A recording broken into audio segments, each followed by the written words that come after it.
శుభకార్యాలకు పూజార్ల కోసం వెతుకుతున్నారా? ఇక నుండి అవసరం లేదు. పూజారీస్.com లో అతి తక్కువ ధరలకే పూజార్లను ముందే బుక్ చేసుకోండి. వెంటనే కాల్ చేయండి. ఉలూఖలం వా యమినాం మనో వా గోపాంగనానాం కుచకుట్మలం వా మురారినామ్నః కలభస్య నూనం అలానమాసీత్రయమేవ భూమౌ. భూమి మీద మూడే మూడు అడ్డుకట్టలు ఉన్నాయటండి. ఇదేమి ఎలాంటి దానికి? మురారి నామ్నః కలభస్య.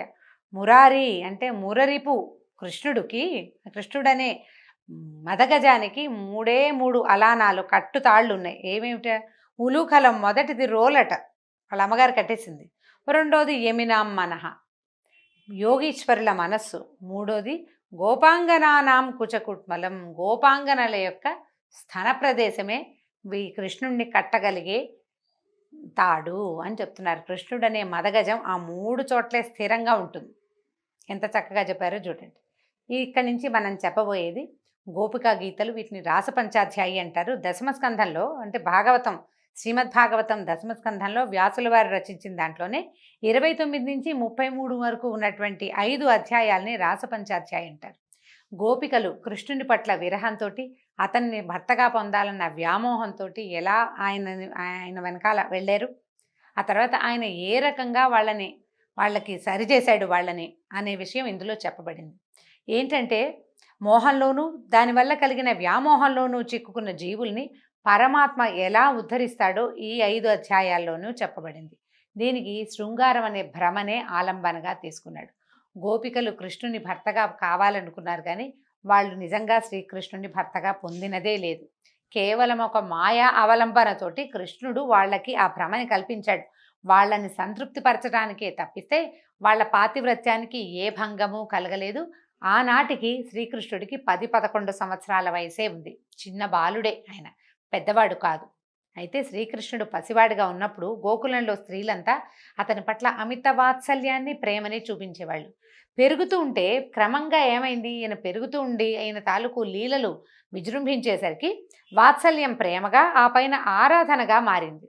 ఆ తర్వాత అది ఒక శృంగార భావనగా పరిణమించింది. సహజంగా జరిగేది అని చెప్పడానికి వీల్లేదండి. ఇది గోపికలదే ప్రత్యేకత.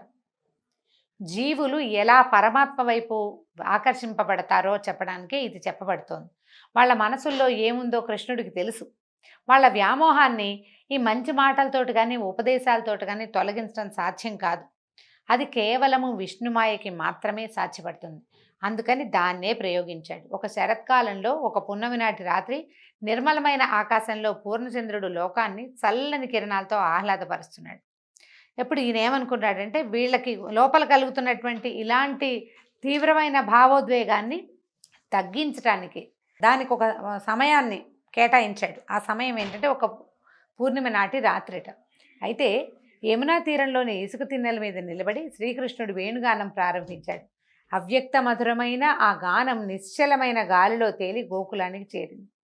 ఆ గానం విన్న గోపకాంతలు యోగమాయా ప్రభావానికి లోనయ్యి ఒళ్ళు మరిచి ఎలా ఉన్నవాళ్ళు అలాగే సగం అలంకారాల్లో ఉన్నవాళ్ళు, సగం వస్త్రాలు వేసుకున్న వాళ్ళు, సగం తల దువ్వుకున్న వాళ్ళు, పువ్వులు పెట్టుకుంటూ, పువ్వులు కడుతూ, పువ్వులతోటి వెన్న చిలుకుతూ, వెన్నతోటి అన్నం తింటూ, అన్నం చేత్తోటి ఎలా ఉన్నవాళ్ళు అట్లా లేచి బయలుదేరేశారు. ఒకరికి తెలియకుండా ఒకళ్ళు బయలుదేరి వచ్చేశారు.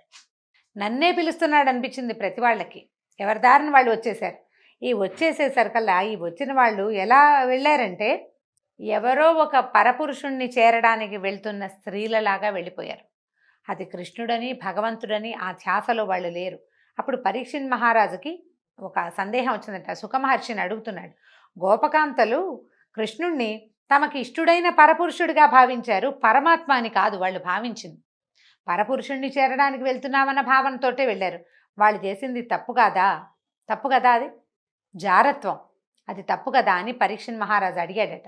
అడిగితే సుఖమహర్షి చెప్పాడు, ఏ భావంతోటైనా పరమాత్మని నిత్యం హృదయంలో నిలుపుకునే వాళ్ళు తప్పక స్వామిని చేరతారు, స్వామి సాయుధ్యాన్ని పొందుతారు. రాక్షసులు కూడా ఇలాంటి పనే చేస్తారు. కోపంతో, క్రోధంతో, అసూయతోటో, ద్వేషంతోటో భగవంతుడిని తలుచుకుంటూ ఉంటారు. వాడికి సాయుధ్యం లభిస్తుంది. ప్రేమగా తలుచుకున్న వాళ్ళకి అంతే. వాళ్ళ భావం ప్రధానం కాదు, తలచటం, తలంపు చాలా ప్రధానమైంది. భగవంతుణ్ణి భావించడం చాలా ముఖ్యమైనది. అది సరే, ఇప్పుడు చూడండి, ప్రేమతో గోపికలు, కోపంతో శిశుపాలుడు, భయంతో కంసుడు, స్నేహంతో అర్జునుడు, భక్తితో నారదుడు, వీళ్ళంతా స్వామి సాయుధ్యాన్ని పొందారు.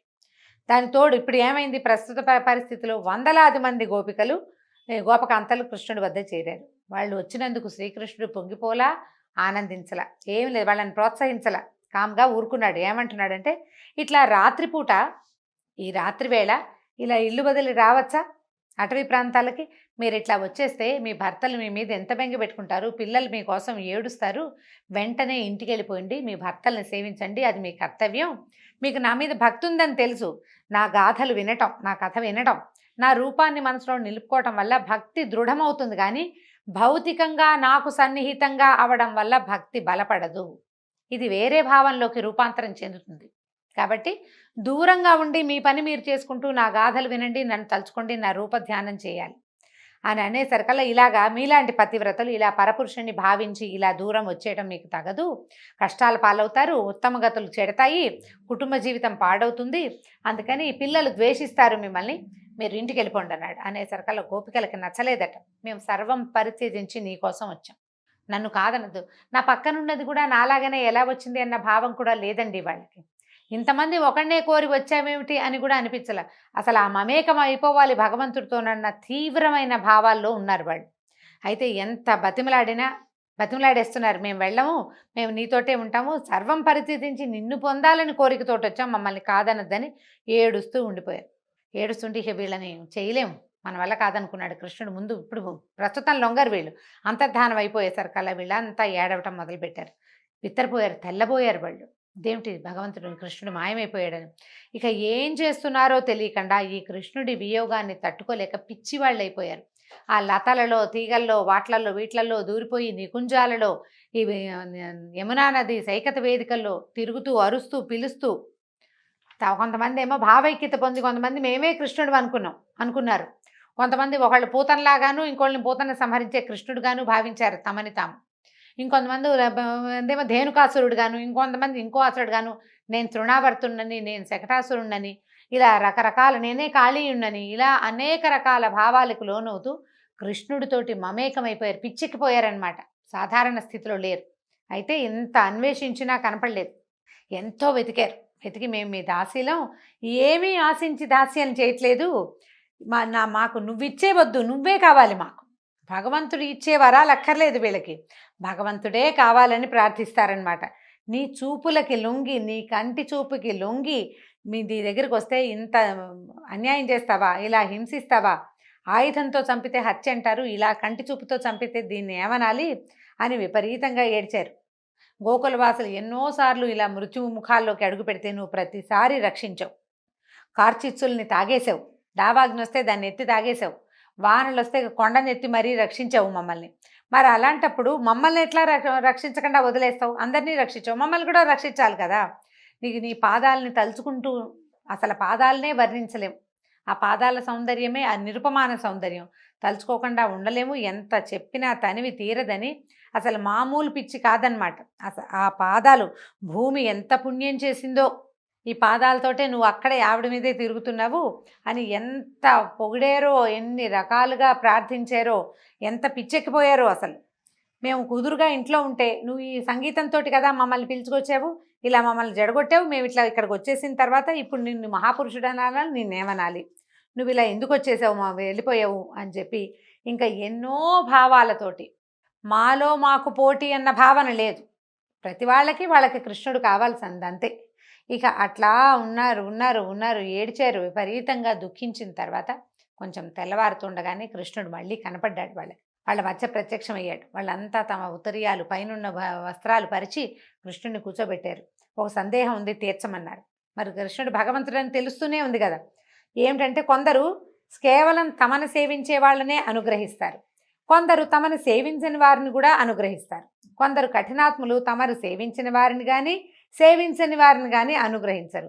ఇప్పుడు ఇంతమందిని సృష్టించింది దేవుడే కదా, ఇన్ని తేడాలు ఎందుకు పెట్టాడు దేవుడు? కొందరు అలాగా, కొందరు ఇలాగా ఎందుకు చేశాడు భగవంతుడు అని అడిగేసరికల్లా కృష్ణుడు ఎంతకంటే తెలివిగా చెప్పాడు. ఈ లోకంలో తమని సేవించే వారిని అనుగ్రహించేవారు ఉన్నారని మీరు అన్నారు, ఆ మాటలనే చూసుకోండి, వాటినే విశ్లేషిద్దాం. ఒకడు సేవిస్తున్నాడు, అవతలవాడు సేవించేవాడిని అనుగ్రహిస్తున్నాడు. సేవించేవాడు అనుగ్రహాన్ని ఆశిస్తున్నాడు, అనుగ్రహించేవాడు సేవల్ని ఆశిస్తున్నాడు. వీళ్ళిద్దరు ఏమిటి, పరస్పర భావాలతోటి పనిచేస్తున్నారు. అంతే కదా, నేను నీ సేవను ఆశిస్తాను, నువ్వు నా వరాలను ఆశిస్తావు. అదే జరుగుతోంది. వీళ్ళిద్దరి మధ్య ఉన్నది స్వార్థం. నేను నీకు ఇది ఇస్తాను, నువ్వు నాకు అది ఇవ్వు. నేను నీకు కొబ్బరికాయ కొడతాను, నువ్వు నాకు కావలసిన పని చేసి పెట్టు. అంతే కదా. అయితే వీళ్ళ మధ్య స్నేహం కానీ, ప్రేమ కానీ, ధర్మం కానీ లేవు. కేవల స్వార్థమే ఉంది. తమని ప్రేమించకపోయినా, సేవించకపోయినా అనుగ్రహించే వాళ్ళు ఉన్నారని మీరు అన్నారు. ఉన్నారు. మన తల్లిదండ్రులే అలాంటి వాళ్ళు. మా పిల్లలు బాగా చూసుకున్నా చూసుకోకపోయినా పిల్లల మీద ప్రేమ పోదు వాళ్ళకి. ప్రతిఫలాపేక్ష లేని ప్రేమ. వాళ్ళ అనుగ్రహంలో పరిపూర్ణమైన ధర్మము, అవధులు లేని స్నేహము ఉంటాయి. కొందరు ఎంత సేవించినా అనుగ్రహించరని, అటువంటి వాళ్ళని కఠినాత్ములు అనాలని మీరు అంటున్నారు. అయితే ఇప్పుడు చూడండి, తమను సేవించిన వారి పట్లే అలా ఉండే కఠినాత్ములు ఇక ఎన్నడూ సేవించని వారికి ఏం చేస్తారు అని మీ ప్రశ్న. మీరింత నా కోసం వచ్చినా కూడా నేను అదృశ్యమయ్యానని, అంతర్ధానం అయిపోయానని మీరు అలకని వ్యక్తం చేస్తున్నారు. నేను కఠినాత్ముడని నన్ను అనకుండానే అంటున్నారు. మీరు ఎంత సేవించినా అనుగ్రహించని కఠినాత్ముడుగా నన్ను భావించవద్దు. మీరు ఏది ధర్మం ఏది అధర్మం అని తెలుసుకోకుండా మిమ్మల్ని మిక్కిలి ప్రేమించే కుటుంబాన్ని, కుటుంబ సభ్యుల్ని, బంధువులని, భర్తలని వదిలిపెట్టి ఇట్లా వచ్చేశారు. ఇలా నాతో ప్రత్యక్ష అనుభవం ధర్మం కాదు. నాతో శృంగారం అనేది ధర్మం కాదు. సఖులారా, ఒక పేదవాడికి అనుకోకుండా అఖండ ఐశ్వర్యం లభించింది. దాన్ని ఆనందంగా అనుభవిస్తుంటే ఆ ఐశ్వర్యం ఉన్నట్టుండి పోయిందనుకోండి, వాడు రాత్రిబవళ్ళు పోయిన దాన్నే తలుచుకుంటూ ఉన్నదాన్ని గుర్తించడు, ఇంకా ఇతర విషయాలు పట్టించుకోడు. అలాగే నేను ప్రేమించే భక్తులకి, అంటే నన్ను ప్రేమించే భక్తులకి నా ధ్యానం నిరంతరాయంగా కొనసాగటానికి నేను కొద్దిసేపు కనిపించి అదృశ్యమైపోతాను. నా పరోక్షంలో మీ తలపులు నా మీద స్థిరంగా ఉంచటం కూడా అలవాటవ్వాలని మీ మధ్య నుంచి అదృశ్యమయ్యాను, కానీ మిమ్మల్ని బాధించడానికి కాదు. మీరు కులస్త్రీలు, భక్తులు, నా కోసం లోకపు కట్టుబాట్లని, గృహస్థ ధర్మాన్ని వదిలిపెట్టి వచ్చేశారు. మీ ప్రేమ కల్మషం లేదు. ఈ అనన్య భక్తికి నేనేమిచ్చినా తక్కువే అవుతుంది. దేవతలకు ఉన్నంత ఆయుర్దాయం పొంది ఆ జన్మాంతం ప్రయత్నించినా కూడా మీరు చూపించే ప్రేమకి ప్రత్యుపకారం చేయటం సాధ్యం కాదు. మీ అమలినమైన ఈ ప్రేమ ఎప్పుడు ఇలాగే ఉండేలాగానే చేసి మీ రుణం తీర్చుకుంటాను అని చెప్పాడు. అయితే ఎంత చెప్పినా ఈయనతో సాన్నిహిత్యాన్ని అనుభవిస్తే కానీ వాళ్ళు ఊరుకునేలాగా లేరు. అయినా కూడా వారి సౌశీల్యం కాపాడతానని మాటిచ్చాను కాబట్టి ఏం చేశాడట కృష్ణుడు, ప్రతి వారితోటి వాళ్ళు కోరిన విధంగా ప్రవర్తించిన భావాన్ని వాళ్ళకి కలగజేశాడు యోగమాయతోటి. అందుకని ఏం చేశాడు, మనం రాసోత్సవం చూస్తాం, హరికి నడుమ వయారి, లేదా ఇద్దరు స్త్రీలకి మధ్యలో హరి అని పద్యాలు పాటలు వింటూ ఉంటాం. దీన్ని అంగనామంతరే మాధవో మాధవం మాధవం చాంతరేణ అంగన అని కృష్ణకర్ణామృతంలో కూడా చెప్పారు. ఇద్దరు అంగనలకి మధ్య మాధవుడు, ఇద్దరు మాధవులకు మధ్య ఒక అంగన అని చెప్పి ఏం చేశాడు, ప్రతి వాళ్ళతోటి కృష్ణుడు వాళ్ళతోటే ఉన్న భావనని కలిగించాడు. ఒక కృష్ణుడే ప్రతి గోపికతోటి తను ఒక కృష్ణుడుగా కనిపించాడు. అందరూ చేతులు పట్టుకుని వలయాకారంగా నాట్యం చేయటం మొదలుపెట్టారు. నాట్యం చేయటమే రాసక్రీడ అని చెప్తారు దీన్ని. అయితే ఇట్లా కృష్ణుడు అనేక మంది కృష్ణులై వాళ్ళకి భ్రమ కలిగించాడు. క్రమంగా సాన్నిహిత్యం పెరిగిన భావన, అతన్ని కౌగిలించుకోవటం, ముట్టుకోవటం, స్పర్శించటం, అతనితోటి మమేకంగా ప్రవర్తించటం వల్లే కృష్ణుడు తమవాడైపోయాడని, తమ సొంతమైపోయాడనే భావనని గోపికలు లోపల పొందారు. అంటే భౌతికమైన స్పర్శ లభించటం వల్ల ఇతను మనవాడేనన్న భావనని వాళ్ళు పొందారు. తర్వాత అందరూ కలిసి కృష్ణుడితో జలక్రీడలాడారు. ఇలా వర్ణిస్తుంటే ఒక పరీక్షణ్ మహారాజుకి చాలా డౌట్లు వచ్చినాయి, మనకు కూడా వస్తాయి. ఇప్పుడు ధర్మ ప్రతిష్టాపనకి అవతరించిన కృష్ణుడు పరభార్యల్ని ఎలా స్పృశించాడు, ఇది లోక మర్యాదని అతిక్రమించడం కాదా, ధర్మ విరుద్ధం కాదా అని అడిగితే శుకులు చెప్తున్నారు, యోగమాయ ప్రభావం చేతే శ్రీకృష్ణుడు గోపికల మనసులోని శృంగార భావాలు పోగొట్టడానికి సంకల్పించాడని ఇంతకుముందే చెప్పబడింది. కొన్ని వందల అద్దాలు వివిధ కోణాల్లో అమర్చి ఉన్న చోటకి ఒక చిన్న పిల్లాడు వెళ్ళాడు అనుకోండి లోపలికి. వాడు తన ప్రతిబింబాలనే అన్ని చోట్ల చూసి తనలాంటి వాళ్ళే చాలామంది పిల్లలు ఉన్నారని భ్రమపడతాడు. వాళ్ళందరూ తనతో ఆడుకోవడానికి వచ్చారని అనుకుంటాడు. తను చేసిన ప్రతి కదలిక వాళ్ళందరూ చేస్తుంటే వాళ్ళతో ఆడుకుంటున్నాననే భావనలో ఉంటాడు. పిల్లవాడు నవ్వితే అందరూ నవ్వుతారు, అద్దాల్లో ఉన్న పిల్లలంతా నవ్వుతారు కదా. ఒక అద్దాన్ని ముట్టుకుంటే అన్ని అద్దాల్లోని ముట్టుకున్న పిల్లలందరినీ ముట్టుకున్న భావం కలుగుతుంది. పట్టలేని ఆనందంతో పిల్లవాడు చాలా సంతోషపడిపోతాడు. వాస్తవానికి ఏముంది అక్కడ? ఉన్నది ఒక్క పిల్లవాడే. అతను ఏ ప్రతిబింబాన్ని ముట్టుకున్నది లేదు, ప్రత్యేకంగా ఆడింది లేదు. అలాగే శ్రీకృష్ణుడు గోపవనితలకి తనతో విహరించిన భావాన్ని కలగజేశాడు. వాళ్ళు ఆనందించేలాగా చేశాడు. కరస్పర్శలు, ఆలింగనాలు మొదలైన చేష్టలతో తమని అలరించిన అనుభూతిని కలిగించాడు. భగవదనుభవం జీవులు కోరితే కలిగేది కాదు, ప్రయత్నిస్తే లభించేది కాదు. వాళ్ళు ప్రయత్నం వల్ల ఆ అనుభవం పొందే అర్హత మాత్రమే కలుగుతుంది. ఆ పైన భగవంతుడు అనుగ్రహించినప్పుడే ఆ అనుభవం దొరుకుతుంది ఎవరికైనా. మనం ఎంతో ట్రై చేస్తాం, మెడిటేషన్లు అవి ఇవి చేస్తాం, బోల్డ్ అంత ప్రార్థన చేస్తాం, విపరీతంగా పూజలు చేస్తాం. మనం ఏంటి, దానికి వెళ్ళడానికి ఒక మెట్టెక్కుతున్నాం అన్నమాట. సాధనలో, ఉపాసనలో మనం మెట్లెక్కుతాం. ఆ ఆఖరి మెట్టుకి భగవంతుడు మనని చేదుకున్నప్పుడే మనం పైకి ఎక్కగలుగుతాం. అప్పుడే మనకి పూర్తిగా భగవద్ అనుభవం కలుగుతుంది. ఆయన ఒప్పుకుంటే కానీ అది కుదరదు. మన కర్మ పరిపక్వం అయితే కానీ భగవద్ అనుభవం, భగవత్ సాక్షాత్కారం కుదరదు. అయితే ఈ స్త్రీల అనన్య భక్తి వాళ్ళకి ఆ అర్హతనిచ్చింది.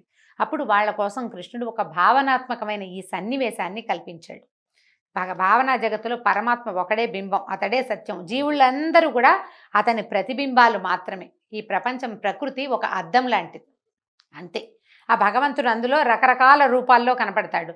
అది చెట్టు రూపంలో ఉన్న అద్దం అనుకోండి, భగవంతుడు చెట్టులాగా కనిపిస్తాడు, అంతే. అంతకంటే ఏమీ లేదనమాట. అంతా భ్రమే, ఉన్నదంతా ఇదంతా మాయ, మిథ్య. ఉన్నదంతా భగవంతుడు మాత్రమే, అదొకటే సత్యం. ఇప్పుడు ఈ గోకులంలో ప్రతివాడికి, ప్రతి పురుషుడికి, ప్రతి పిల్లవాడికి తమ ఇంట్లో స్త్రీలు తమ ఇంట్లోనే ఉన్న భావన కలిగిందట. వాళ్ళు తమని కాదని బయటికి వెళ్ళిపోయారనే భావన రాల. ఇక్కడున్న ప్రతి గోపికకి కృష్ణుడు తనతోటే ఉన్నాడని ఒక భ్రమ కలిగింది. అంతా భ్రమే, అంతా కృష్ణమాయ. ఈ కృష్ణమాయతోటి ఈరోజు భాగవత కథాసుధ సమాప్తం. రేపు తర్వాత భాగంతో మళ్ళీ కలుసుకుందాం. నమస్కారం.